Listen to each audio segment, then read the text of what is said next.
Bom, pessoal, dando continuidade, então, a gente viu que esse meu sistema aqui, então, com a introdução dos resíduos, tem infinitas soluções, né? Que eu simplesmente isolei os resíduos, V1, V2, V3, V4, né? Rearranjei aqui essa equação, esse sistema de equações. E agora a questão que a gente estava falando era qual seria um bom indicador global, né, para estar avaliando essas infinitas soluções. E melhor ainda, né? Então, como? Fica a pergunta. Logo, entre as infinitas soluções para DAB, qual o melhor valor, ou, falando mais bonito, qual o valor mais provável de DAB, né? Então, aqui que vem. Então, segundo o método dos mínimos quadrados, a melhor solução será aquela em que minimiza a soma do quadrado dos resíduos, certo? Então, a questão de elevar os resíduos ao quadrado como indicador global elimina aquela questão dos positivos com negativos que ocorre no somatório e, além disso, como a gente vai ver aqui na continuação, ele te possibilita a achar uma equação que te fornece esse valor mais provável. Aqui é qual o valor mais provável? O DAB, que minimiza, entre as infinitas possibilidades de DAB, aquele que minimiza a soma do quadrado dos resíduos.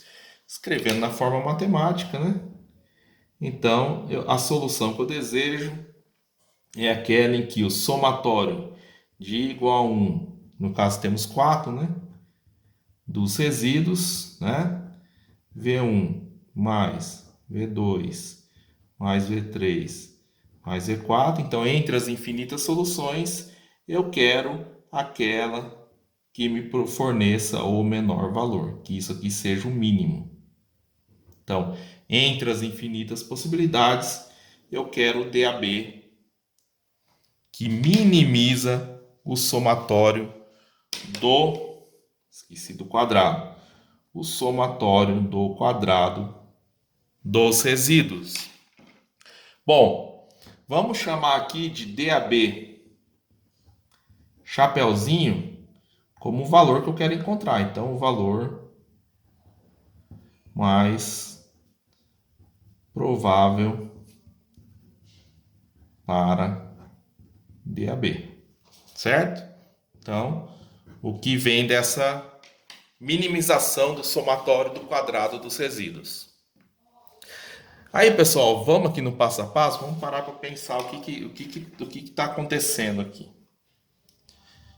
Bom, aqui é só aqui, ó, as equações dos resíduos, né? Aqui tá as equações dos resíduos, é uma equação linear, uma equação da reta, né? Uma equação linear. Não tem nada elevado ao quadrado aqui no sistema de equações, ó, tanto aqui quanto aqui, que foi só um rearranjo, enfim, mas não tem nada elevado ao quadrado, não tem nenhuma função trigonométrica, enfim. Aqui realmente é uma equação, então aqui a gente tem uma equação linear. Então, se eu pego uma equação linear e agora eu estou elevando essas equações aqui, ó, dos resíduos, elevado ao quadrado, né? Segundo o critério que eu estou procurando aqui. Se eu elevo uma equação linear, eu elevo ao quadrado, então o somatório do quadrado dos resíduos vai me proporcionar o quê? Uma equação o quê? De segundo grau.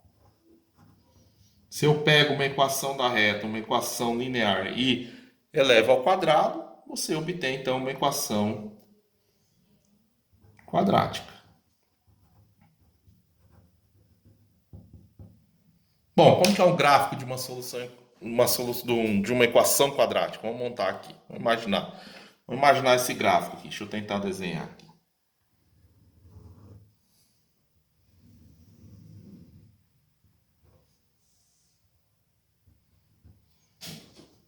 Então esse gráfico que eu quero montar vai ser assim, pessoal.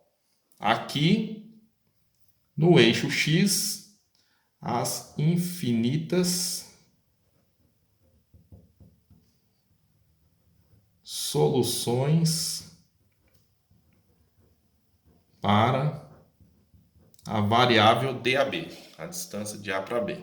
Então aqui eu tenho as minhas infinitas soluções. E como a gente viu aqui, né? Deixa eu colocar aqui de novo, deixa aqui. Como a gente viu na parte 3, né? Para cada solução, eu tenho os resíduos que eu posso calcular o indicador global. Então, vamos lá. Então, para cada solução de DAB, que eu tenho infinitas soluções, como a gente já viu, eu vou ter o quê? O que vai ser o eixo Y aqui? Então, para cada solução, eu vou lá e calculo para cada solução o somatório do quadrado dos resíduos. Acho os resíduos, elevo eles ao quadrado e somo. Então, para cada solução, eu vou ter aqui, então, no eixo Y, o que vai ser o eixo Y? Vai ser o somatório do quadrado dos resíduos de cada solução. Então, por exemplo, você pegaria lá a solução. Não calculei aqui o quadrado, né? Só para mostrar.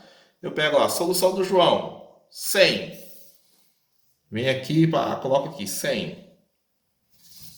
Elevo esses resíduos do João aqui ao quadrado. Vejo o valor que dá e jogo ali no gráfico. E vou montando o gráfico, certo? Então, se o sistema de equação original é linear, se eu pego e elevo ao quadrado, o que vai dar?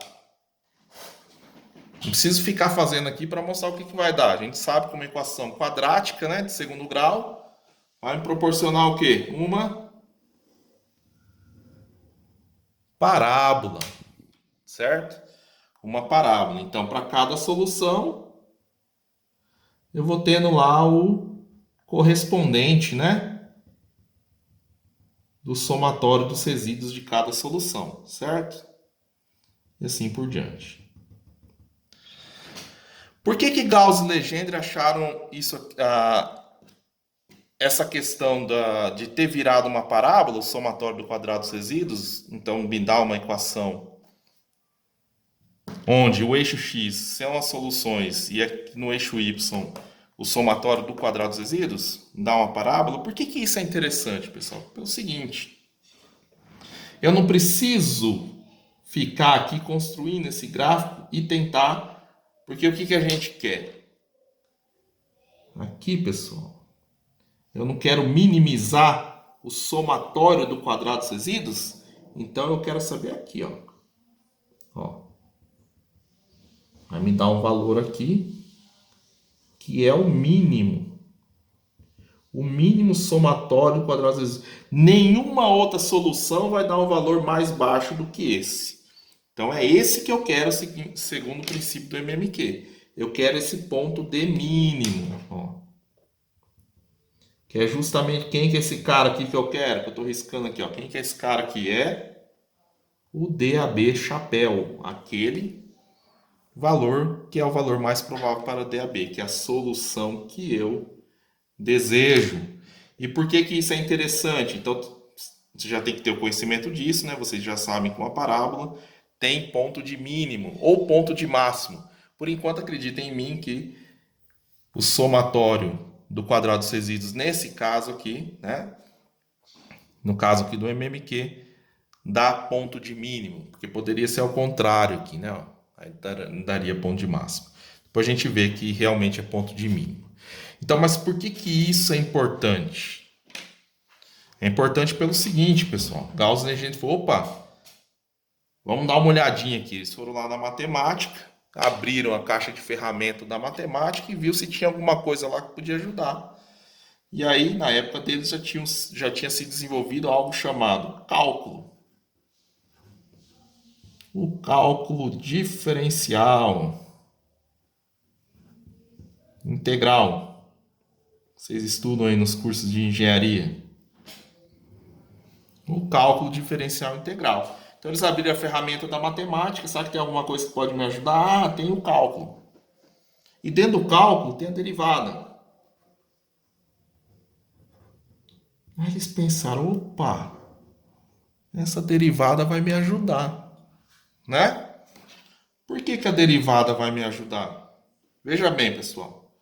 O que que é a derivada? Então, quando eu imaginar que eu estou derivando nesse ponto, não é aqui que eu quero, mas só para mostrar. O que que é a derivada? Vocês devem ter estudado lá na aula de cálculo, né? A derivada, então você está derivando nesse ponto aqui da parábola, né? Passa uma reta tangente ali. Então a derivada o que que é? Tem relação com o que a derivada? Tem a relação com o coeficiente.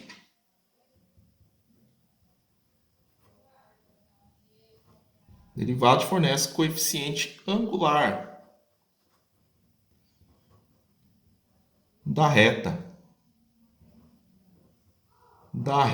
tangente no ponto que você está derivando, né? Então ele te fornece o coeficiente angular.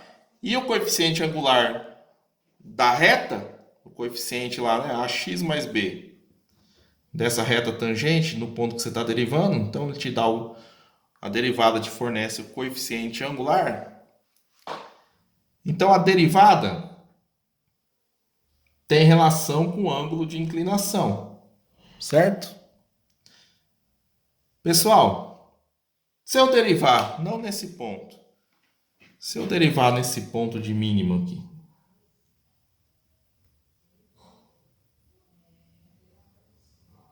se eu derivar nesse ponto de mínimo, derivada da equação dessa parábola, do somatório do quadrado dos resíduos, derivando no ponto de mínimo, que é quem eu quero, né? Que dá o menor valor aqui do somatório. Se eu derivar justamente aqui, o que acontece?